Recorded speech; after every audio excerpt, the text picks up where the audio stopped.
Everyone in the world, their entire 2020 has been derailed. We wrote this in the mix of COVID. Everyone was a little bit, I guess, scared and paranoid at this time because no one really knew what was going on. Oh, I'm gonna party and this is gonna be the soundtrack. That's cool. Yeah, that'd be cool. No way you're having a party in the current climate. That's wildly irresponsible, but I'm glad that we're the soundtrack. We had other plans to do other music, but then this lockdown hit. So we're like, wow, we've got to adapt and we can't work with the people we want to work with at the moment. But yeah, I just want to play shows. That's like all it boils down to. I'm like, I want to play shows.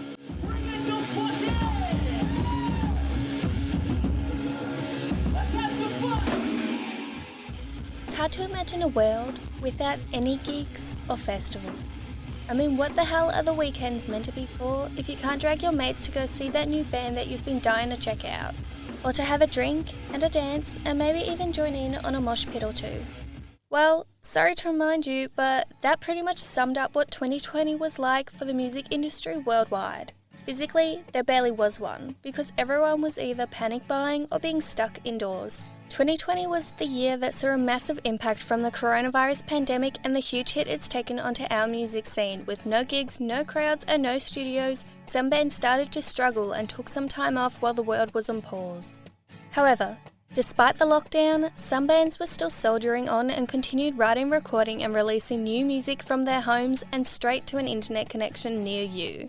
My name is Jess and I'm the owner of Moody Music Blog AU, an Australian alternative music blog that promotes the heavier, more rebellious genres of music. Since starting Moody Music in June 2020, during my time as a music blogger, I've reviewed and interviewed artists from pop punk, alternative rock, nu metal, punk, post-hardcore, rock and heavy metal genres, just to name a few. You'll be hearing from some of them and their experiences mid and post-lockdown, mostly via Zoom chats, as well as some insight and advice from much-loved music industry professionals. So, if you're a band, a muso, a fan, or just a friend of the alternative music scene, listen up, because this one is for you. If it wasn't for the bands, I wouldn't be doing what I'm doing. My name is Stephen Cannatelli, also known as Coach Cannatelli. I have a company called Future Artist Development, which is basically a band coaching service that is available to bands across Australia and once COVID ends internationally as well. I started in the music industry when I was 11 years old. I started as an intern at Roadrunner Records. And then from there, I went on to work at Shock Records. I started touring with a lot of bands. Just in turn with doing that, a lot of the people that I was touring with were a lot younger and were constantly asking questions or wanted advice and things like that. That's really where the band coaching started. A friend of mine that was managing a lot of bands at that point in time, like Storm the Sky, Void of Vision, he was like, hey, can you go into the rehearsal room and help the bands out with their live show? At that point, I was kind of like, well, what do you want me to do? And he was like, well, you've got all these years of experience. Can you just kind of do something? So I started building exercises. I started unofficially building the program that is today. The Void Division boys turned around to me and were like, hey, you kind of need to make this more accessible for more bands. Like, you've got a great business model here, do something with it. You know, within a couple of months, Future Artist Development was born. Hi, I'm Monica Strut and I am a musician first and foremost, but I also am a music journalist, a digital marketer, and I also coach bands on their release and marketing strategy. I've always wanted to be in the entertainment industry. I always wrote songs since I was a little kid, and it was my way of dealing with the emotions that I was going through. Music was really a crutch, and it was just something I became absolutely obsessed with, and I knew from a very young age that I would be in the music industry, becoming a music journalist, taking that more seriously and learning about social media and becoming social media manager for Heavy. That just opened so many doors for me, and I thought, wow, I'm discovering so many tips and tricks that musicians just aren't being taught anywhere. So I was like, well, I'm kind of this intermediary person between musicians and the music industry right now. Let me just share what I know because people were asking me. My initial reaction was 2 months off. Okay, cool. You know, I'll take 2 months off to chill. That was my first reaction. That wasn't necessarily the way I was thinking about it in a couple of months' time. I think we all thought it was going to be a short-term thing. You know, the reality set in that, you know, things are never going to be the same again, and we needed to start looking at alternatives to be able to survive. My conversations with bands were, let's have a look at how we can string out this content. So for an example, Paperweight, they actually launched during lockdown, and they had an EP ready to go, and I was like, well, why not just drop it as singles with a video for every single single instead of dropping this bulk of content? I think that I personally had a very different reaction to everyone else when the lockdowns first hit. For me, it was actually a huge opportunity because it gave me the time that I actually needed to implement what I wanted to implement in my business. So whilst everyone was freaking out and wondering what they were going to do, I was going, yippee, I get to work from home, I get to have more time to do what I love. And as a result, now I am fully self-employed a year later, which is absolutely amazing. Obviously, from a band front, as with a lot of other musicians out there, it was a bit concerning because we were kind of stuck wondering what to do next. Misinformation, loneliness, and good old imposter syndrome were just some of the most popular lyrical themes that kept coming up in music during the pandemic. Bo from Perth band Castiell talks about how their vocalist Dylan incorporated these themes into their latest track, Brave New World. When we originally did the lockdown, we didn't really communicate with each other too much, so we all wrote separately, and during that time and kind of flicked each other some ideas around, and we got the song completely down just without any vocals on top of it. And part of Dylan's drive was just that, I guess, we wrote this in the mix of COVID. Everyone was a little bit, I guess, scared and paranoid at this time because no one really knew what was going on. Dylan tried to write a song that was kind of like to overcome that and talk about the positives. Not to do with COVID, but it's just more about the time that we experienced.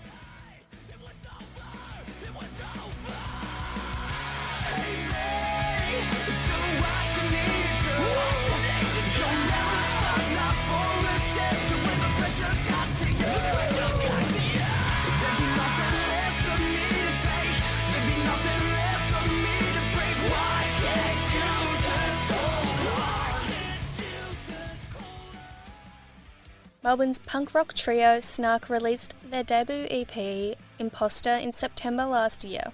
Stefan, Matti and Pat also filmed their own music video for the single Whatever Nevermind. Man, it's very on trend at the moment. You know, you got quite a few bands talking about it. So yeah, I mean, like we named the EP. You know, I don't want to be like, hey, we're the first ones to ever do it, but I'm pretty sure we named the EP like last year sometime. And then with every band that's mentioned it since, we're just like, oh, it's. I think like the reason that I was really keen on naming it that and like how it kind of related to me was, you know, we had our first real experiences with like songs doing well and like that feeling of like, oh, hey, you know, like maybe we're like a band that people actually want to listen to and that like has something to say. And what happened to me was I had a bit of that imposter syndrome where it was like, fuck, like did we fluke that? Am I ever going to be able to write a good song again in my life? And I think in the process of writing and recording and putting this EP together, it's kind of been like a coming of age, like shedding that imposter syndrome.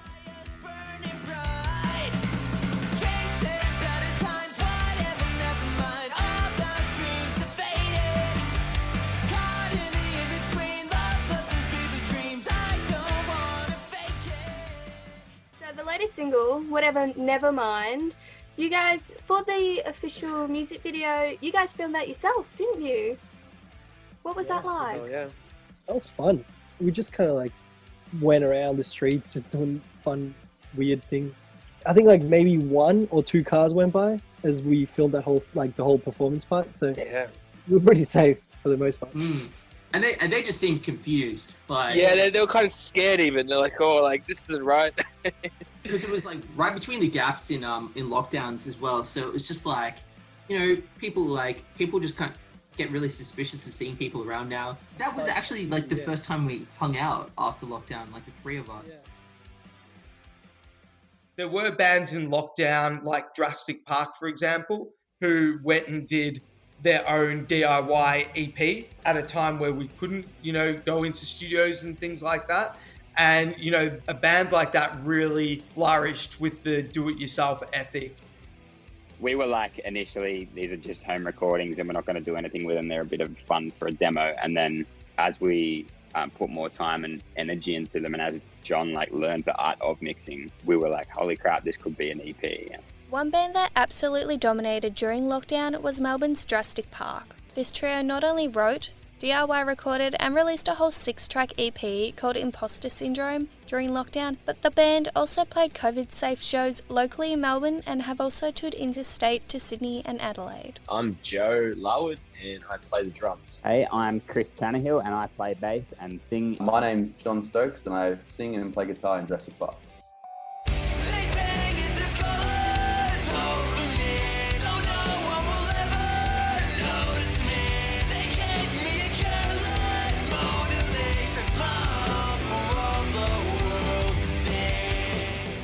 We're a very rare 3-piece pop punk band. Not many of them around anymore, and we're very influenced by early 2000s, late 90s kind of punk rock, I should say. Yeah, probably the best way to describe the sound, but obviously with a bit more of a modern edge and even some heavier elements thrown in too. Our first reaction to COVID was kind of like a little bit annoyed just because we were just picking up a lot of momentum. We just, supported Anti-Skeptic and, For Amusement Only and Serap's Call.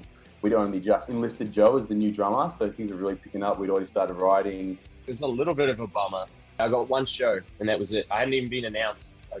I'd only just joined the band. And then all of a sudden it hit. But we didn't really let it get to us. We just thought, let's use this to our advantage. I don't think we had a single phone call. It was like flat out messenger. Yeah, we'll wake up with 200 notifications every day. Because we're always chatting anyway, so that was fine. And then these guys would have to wait like 200 years for my uploads to come through. So freaking slow internet out in the country. Especially like doing videos and stuff, because we also did some videos in our lockdown as well. How did it go, like the physical recording? Was you recording in a closet or in the bathroom? Gotta get the acoustics right. What you hear on the EP is Chris in the closet. I just did it straight into a wall in a bedroom and it was okay, just a little bit echoey.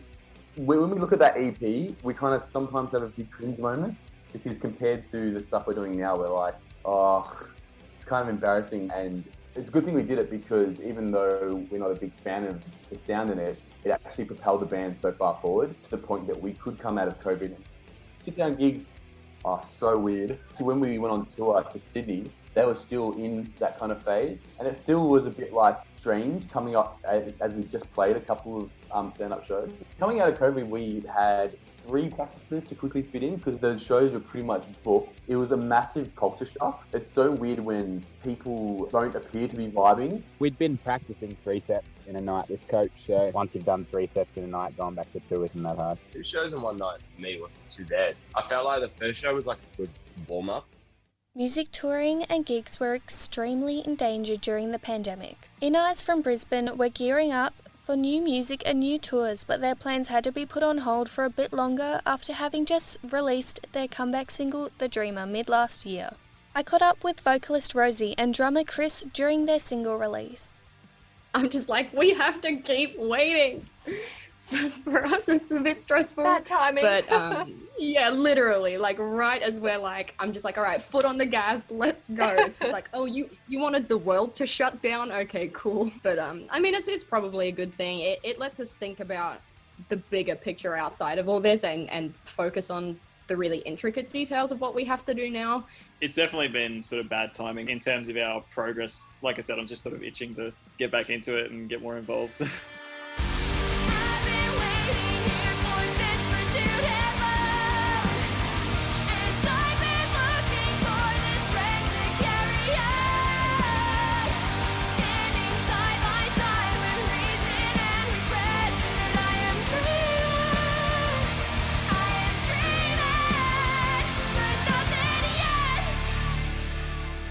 Actually got the opportunity to tour with the Brave on their Queensland leg. That live? It was sick because I love the Brave and like just to be on stage again was so good. Unfortunately for the Brave, they had technical difficulties in their set where one of the USBs that like helps run their show like caught fire and then the rest of the tour got cancelled because of COVID. So I was like, no, but we had a great set.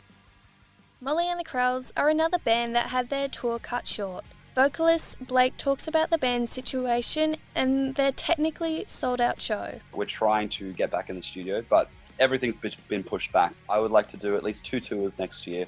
Our tour got cut in half basically by the lockdown in March, So we did Gold Coast, and we did Brisbane, Sydney, and Wollongong was our last show, and which was awesome. Like, on a technicality, we sold out La La La's in Wollongong because of the Capacity?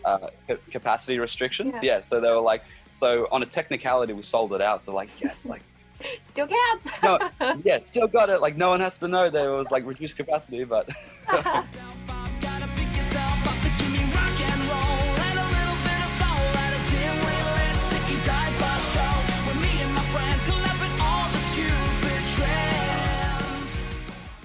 I reached out to the alternative music community to find out what everyone was listening to during the pandemic and what you missed the most about music in lockdown. Hi, my name's Nick Brown. During the pandemic, I was obsessed with Mac Miller's Circles and DVSR's West Technique. Hey, what's up? This is Sunny from Bones Alternative Queer Party. The album that really got me through lockdown was Stan Atlantic's Pink Elephant. It is such an incredible album by an amazing Australian band. Hey, my name is Afeef. I'm from Backbone Music Group and the Very Best Collective. Shout out to Illusion from Sydney and Days Like These from Brisbane. The one release that helped me out during lockdown would have been Hundred's album Somewhere Nowhere. Hey, this is Oliver from In Vanity, and the album that really got me through lockdown was Sleep Token Sundowning. Sleep Token are my favourite band ever, and that album is just an absolute masterpiece. Hi, my name's Clare. My favourite band is Architects. G'day, my name's Jez. My discovery of lockdown last year was Sabaton. Hey, my name's Luke. I'm from the band Frontier Season, and I DJ and produce under the name Feed Hydra. The one song that has been helping me get through lockdown the most has been Come Alive by Pendulum. I'm loving this song at the moment and cannot wait for more music from them. Hey, this is Adam. The bands I listened to through the pandemic have been I the Mighty and Spirit Box. This is Jesse from A New Way Home, and I was absolutely flogging the new Machine Gun Kelly album, Tickets to My Downfall, last year during the pandemic. Hi, my name is Ciera, and my number one band that kept me sane and got me through lockdown was Alpha Wolf, with their album A Quiet Place to Die. Hey, my name is Nicholas. I discovered Ginger's Live in Melbourne album. I miss going to gigs together with my best friend. What I miss most about live music is connecting with the artists that I love, like really connecting with the lyrics and meeting a lot of people, making friends, and just all being in the same room because you love the same music. I really miss the social element of gigs, getting to see my friends there and meeting new people. Sharing my love of music with a bunch of random strangers. Being able just to go out to live gigs and meet people and see live music. That feeling of being around your friends and watching a band just crush it and feeling like this is going to be the start of something big. The one thing I missed the most during the pandemic was touring and live shows. Not only seeing bands and being among your peer group, but actually being on the stage and performing for them as well. Probably the thing that I missed the most was performing live and being able to mosh in a pit or going to a music festival. The thing I missed most about live music is that rush when the music starts and you jump in the pit ready to swing with all your mates. Partying with people, jumping around in mosh pits. Mosh pits, of course. The atmosphere, it's the best in the world. Such a good feeling. There's no feeling like it. It's really, really difficult to describe. As everyone was stuck at home, glued to their laptops and phones, the use of social media became a powerful tool for bands to continue to release new music and connect with their fan base. Online presence has always been important, but I think 2020 highlighted that even more so for bands. So one of the reasons why bands get stuck posting on social or are struggling to find who they are as a band in terms of branding is they don't have enough content. So the best thing that you can do is actually have like content creation days where you can get together with your bandmates and actually take photos and create content. Bring Me the Horizon, have a photographer on tour with them. Make sure that you are actually allocating time for your socials, because at the end of the day, social media is the new liner notes. Like, people are scrolling on Instagram. It's the way that you convey who you are to your audience. There's probably more time for memes, I think, and more time for like parody covers and things like that. Waking Up with Corona In, that was Chris's.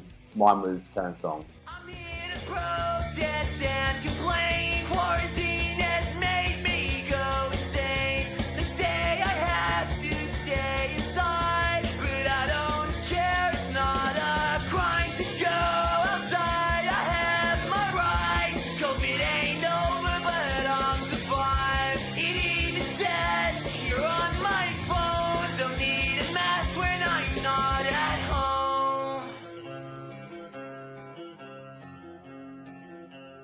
I thought that song, that parody, was going to flatline our band. I was like, I don't want you guys to do this. This is it. You've ruined it for me. I was so wrong. What we wanted was, just make people laugh and to get a decent response for it.